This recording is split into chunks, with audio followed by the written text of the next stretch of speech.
ఓం నమో వెంకటేశయ్య. వైకుంఠ ద్వార దర్శనాలకు సంబంధించిన టోకన్లను ఈరోజు 5 గంటల నుంచి అయితే యాక్చువల్గా ఇవ్వాలండి. కానీ నిన్న మధ్యాహ్నం నుంచే భక్తులు కౌంటర్ల దగ్గర క్యూలైన్లలో వేచి ఉండడం వల్ల, రాత్రి చోటు చేసుకున్న కొన్ని కారణాల వల్ల రాత్రి నుంచే టోకన్లను ఇష్యూ చేయడం స్టార్ట్ చేశారండి.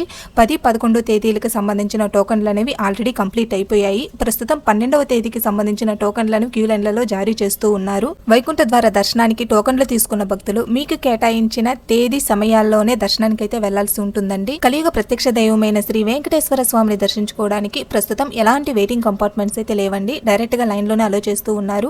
ఎలాంటి టోకన్స్ లేకుండా ధర్మదర్శనం కోసం వెళ్లే భక్తులకైతే మాత్రం 10 గంటల కంటే పైనే పట్టే అవకాశం అయితే ఉంది. 300 రూపీస్ స్పెషల్ ఎంట్రీ దర్శన టికెట్స్ బుక్ చేసుకున్న భక్తులకు 2 నుంచి 3 గంటల లోపలే దర్శనం అయిపోవచ్చండి. రోజుకి సంబంధించిన SSD టోకన్స్, దివ్య దర్శనం టోకన్లు అనేవి జారీ చేయలేదండి. అలాగే శ్రీవారి మెట్ల మార్గంలో కౌంటర్స్ కూడా ఈ రోజు నుంచి ఓపెన్ చేయరు. 19వ తేదీ వరకు అయితే క్లోజ్ చేయబడుతుందండి.